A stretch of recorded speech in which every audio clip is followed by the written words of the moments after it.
Bismillahirrahmanirrahim. Bismillahirrahmanirrahim. Bismillahirmu'afi. Bismillahilladzi la yadurru ma'asmihi syai'un fil ardi wala fis sama' wa huwas sami'ul alim. Alhamdulillah. Alhamdulillahilladzi arsala rasulahu bil huda wa dinil haqqi liyudhhirahu 'alad dini kullih walau karihal kafirun walau karihal musyrikun walau karihal munafiqun. Asyhadu an la ilaha illallah wahdahu la syarika lah wa anna Muhammadan abduhu wa rasuluh. Allahumma wa salli wa sallim wa barik ala sayyidina Muhammadin salatan tamla'u khazain Allah nura takunu lana walil mu'minina farajan wa farahan wa surura wa ala alihi wa sahbihi ajma'in. Amma ba'du. Hadirin jamaah sekalian rahimakumullah, alhamdulillah dengan izin Allah Subhanahu wa taala pagi hari ini kembali dipertemukan dalam keadaan sehat wal afiat. Allah berikan kesempurnaan iman, Islam dan ihsan menyertai langkah kita beserta diberikan kekuatan istiqomah sehingga kita bisa menjalankan ibadah salat subuh berjamaah. Dilanjutkan kita i'tikaf di Masjid Al-Muqarrabin seraya berzikir, bermunajat kepada Allah Subhanahu wa taala. Semoga seluruh aktivitas amal ibadah kita diterima oleh Allah Subhanahu wa taala. Salawat dan salam teruntuk Nabi kita Muhammad sallallahu alaihi wasallam biqaulina Allahumma shalli wa sallim wa barik alaihi.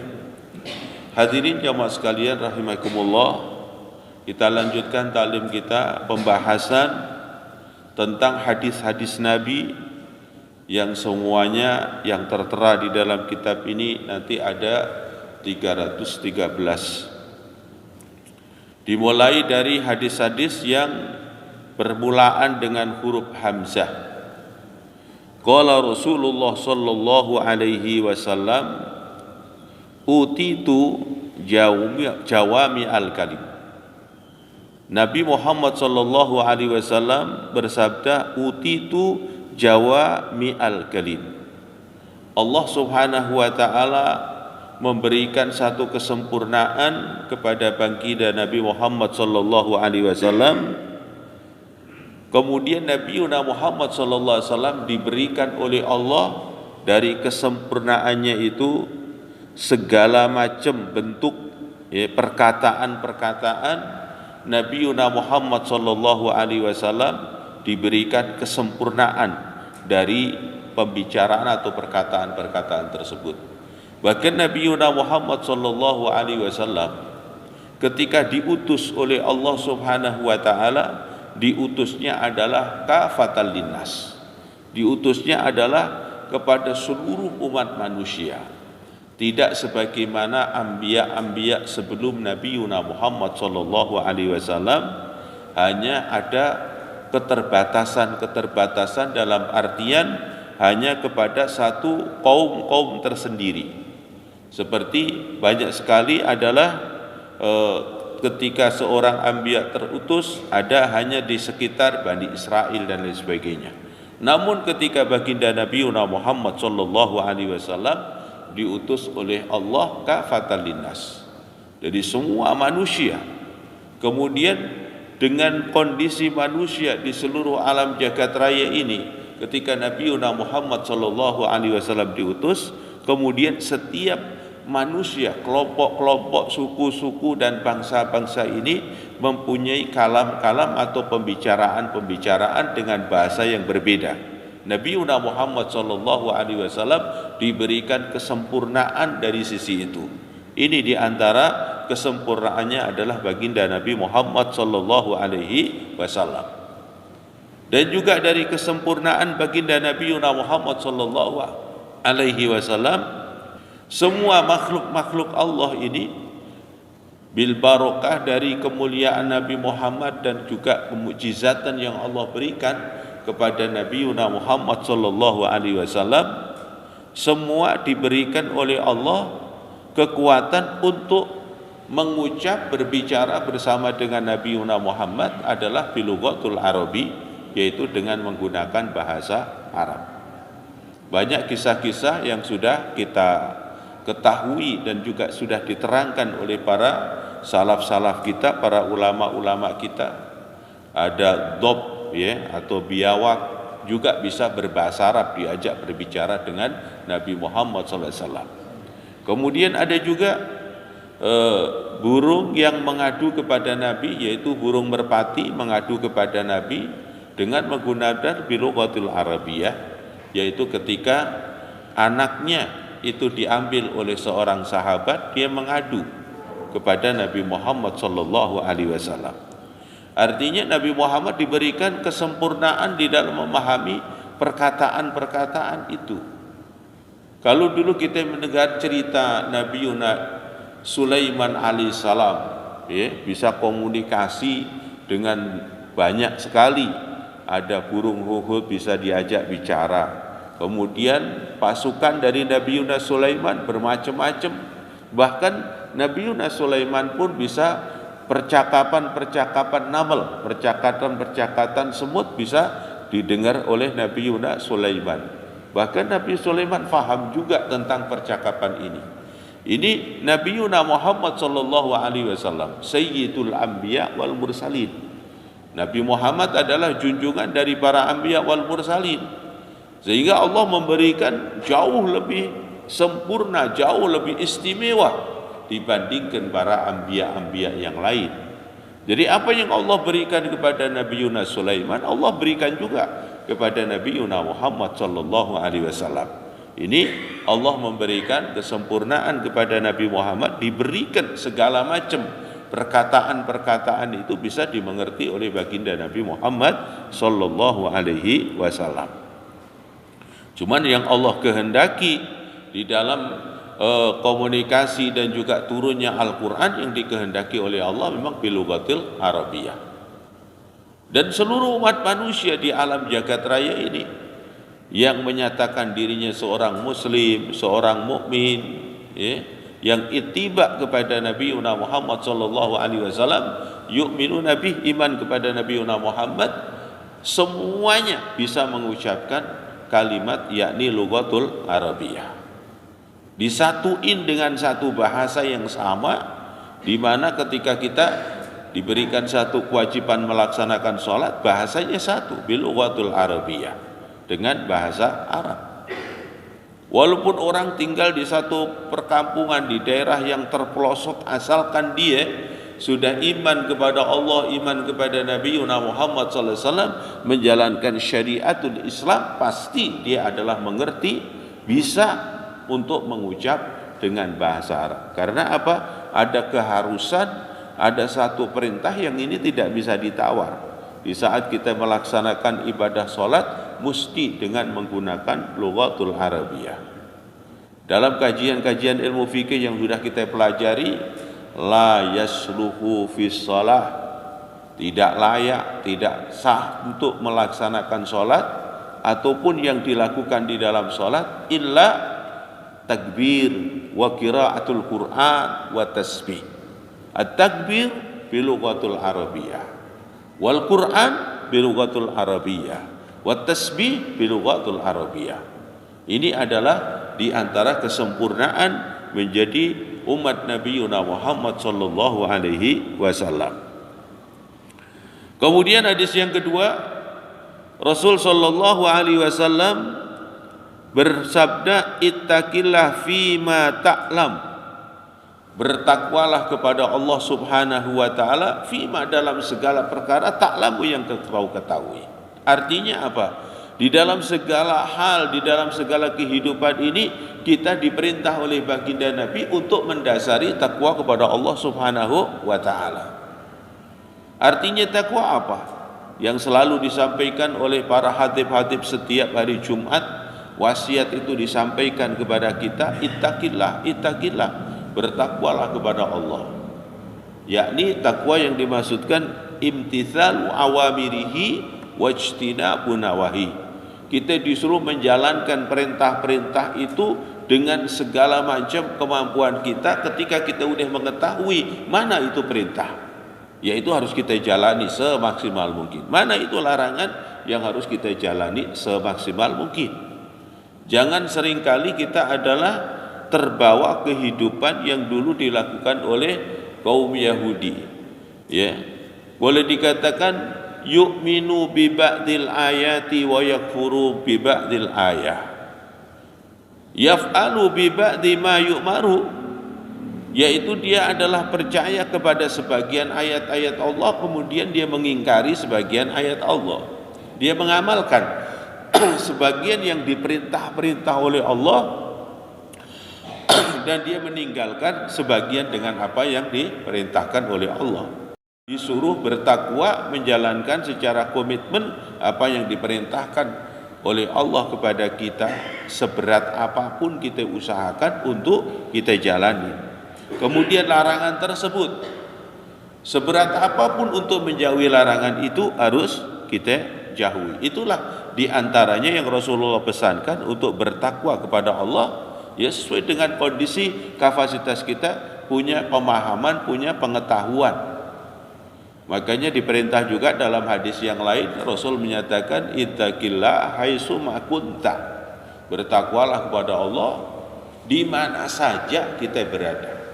Jadi kesempatan yang harus kita lakukan untuk bertakwa kepada Allah itu bukan hanya saat-saat kita berada di masjid, saat-saat kita di dalam kondisi ibadah seperti ini. Di dalam kondisi apapun di situ ada perintah takwa, yaitu taat kepada Allah dan menjauhi larangan Allah. Karena semua telah disyariatkan oleh baginda Nabi Muhammad SAW. Tatanan hidup orang-orang yang beriman ini Pak, semua sudah ada tatanan syariah dari kanjeng Nabi Muhammad SAW. Kita mau dalil apa yang pengen kita butuhkan? Semua sudah diterangkan di dalam Al-Quran, sudah diterangkan oleh Nabi kita Muhammad SAW melalui hadis-hadisnya. Jadi semua sudah ada tatanannya. Satu persatu sudah kemarin kita contohkan dari kisah baginda Nabi Muhammad. Bagaimana Nabi Muhammad ketika istirahat, doa-doanya apa, caranya gimana. Ketika beliau bangun dari tidurnya, apa yang beliau baca doanya. Kemudian ketika ke pasar, ketika di dalam pasar, ketika ke masjid, semua sudah diajarkan oleh Nabi, yang itulah mengantarkan nilai ketakwaannya kepada Allah Subhanahu wa ta'ala. Kemudian yang ketiga, ittaqillaha fi usrika wa yusrika. Ini adalah membangun kekuatan istiqomah. Ini diajarkan oleh Nabi, bertakwalah kepada Allah fi usrika wa yusrika, dalam suasana kita ini dalam kesulitan ataupun dalam suasana kemudahan. Kadang kita nggak bisa istiqomah. Di saat dalam kesulitan kita bisa takwa, dalam banyak masalah kita takarrub kepada Allah, qiyamul lail dilaksanakan dengan baik. Di saat banyak problem, banyak masalah, fi usri, dalam kesulitan. Tapi di saat kita dalam suatu saat kebahagiaan, segala macam kemudahan, atau dalam kondisi suasana kesuksesan, ibadahnya nggak diurus. Ini adalah tidak istiqomah di dalam ketakwaan atau ibadah kepada Allah Subhanahu wa ta'ala. Jadi di saat kita dalam kesulitan, kita yahtaj, butuh kepada Allah. Kemudian di dalam kondisi suasana kebahagiaan, kita juga butuh kepada Allah Subhanahu wa ta'ala. Sehingga Allah memberikan satu teguran, antumul fuqara ilallah. Kita semua ini orang yang selalu butuh kepada Allah Subhanahu wa ta'ala.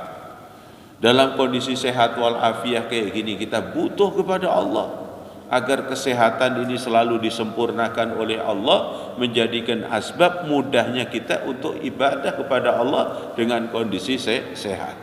Kalau sehat butuh kepada Allah, bagaimana dalam kondisi sakit? Lebih butuh lagi kepada Allah.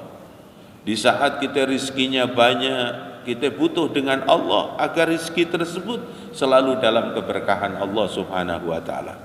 Gimana kalau dalam kondisi rizkinya banyak butuh kepada Allah, terlebih-lebih di dalam kita dalam kesusahan. Jadi kita disuruh takwa kepada Allah dalam kondisi suasana usrin wa yusra, dalam kondisi susah ataupun dalam kemudahan, tetap diperintahkan untuk kita bertakwa kepada Allah Subhanahu wa taala. Yang keempat, ittaqu mawadhi'at tuhami. Kemudian bertakwalah kepada Allah, terutama adalah di tempat-tempat yang rentan dengan tuduhan-tuduhan. Artinya apa? Jaga diri kita, nilai ketaatan kita kepada Allah Subhanahu wa taala. Justru di saat-saat di sini nanti bisa banyak kemungkinan terjadi, tuduhan-tuduhan yang tidak baik, fitnahan-fitnahan yang tidak baik.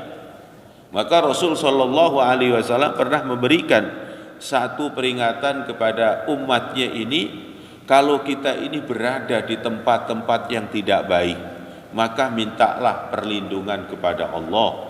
Kemudian yang kedua, kemudian kita jangan ada lama-lama di tempat yang tidak baik itu. Karena ketika kita ini ada di tempat yang tidak baik itu, walaupun kita bukan pelaku orang yang melakukan sesuatu yang tidak baik, tapi seandainya nanti ada orang lain yang kenal dengan kita, mengetahui kita ini ada di tempat yang kurang baik itu, dan rata-rata itu akan muncul yaitu suudzon, buruk sangka kepada kita.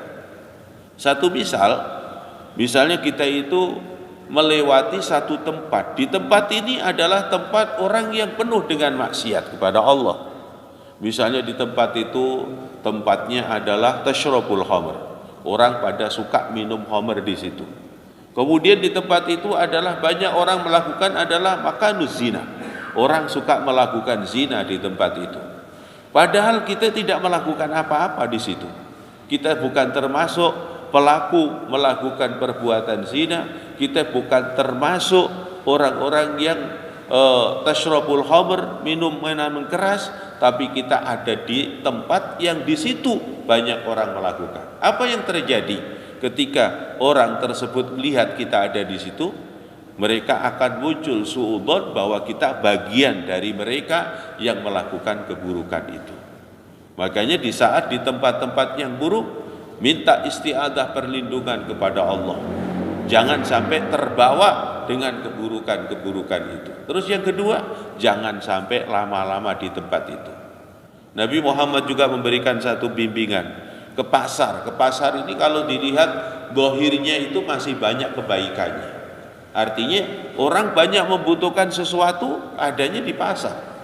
Barang-barang yang dibutuhkan oleh kita banyak ada di pasar, karena tempat itu adalah tempat orang berdagang semua kebutuhan manusia secara umum. Itu pun Nabi Muhammad SAW masih mengajarkan gimana doa yang harus kita baca agar kita masuk ke dalam tempat itu tetap ada nilai ibadah kepada Allah Subhanahu wa ta'ala. Jadi kita disuruh jaga-jaga untuk diri kita. Nilai ketakwaan ini harus selalu ada bersama kita, terutama adalah di tempat-tempat yang membahayakan kepada kita, bisa tertuduh kita perlaku orang-orang yang tidak baik. Kemudian hadis yang kelima, Rasul menyatakan atamukum aklan asyaddukum lillahi khaufan. Di antara kita yang mendapatkan nilai diberikan oleh Allah kesempurnaan akal yang sangat luar biasa, tanda-tandanya orang yang diberikan kesempurnaan akal yang sempurna banget adalah asyaddukum lillahi khaufan, yaitu ketika di dalam diri kita ini terdapat satu kekuatan sangat khauf, takut kepada Allah Subhanahu wa ta'ala. Orang yang punya kekuatan rasa takut kepada Allah ini, untuk pandangan dari kalamnya Nabi, dari pandangan dari hadisnya Nabi, orang tersebut adalah diberikan kesempurnaan akal yang luar biasa. Berarti mafhum mukhalafahnya, ketika seseorang itu walaupun menurut pandangan manusia dia cerdas, hebat, luar biasa, tapi nggak ada rasa takut kepada Allah Subhanahu wa taala, hakikatnya orang tersebut ya naqisul akal.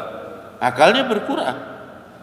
Jadi menandakan bahwa kesempurnaan akal kita ya karena ada kekuatan rasa takut kepada Allah Subhanahu wa taala. Semakin tinggi kapasitas rasa khaufnya kita kepada Allah, di situ akan mengangkat nilai bahwa akal kita semakin diberikan kesempurnaan oleh Allah Subhanahu wa taala. Semoga Allah memberkahi kepada kita semua. Dari 5 hadis yang kita bahas ini, kita bisa memahaminya dan mengamalkan dalam kehidupan kita. Ya arhamar rahimin, barij 'alal muslimin. Allahumma rzuqna ilman nafi'ah wa rizqan halalan thayyiban mubarakan fih.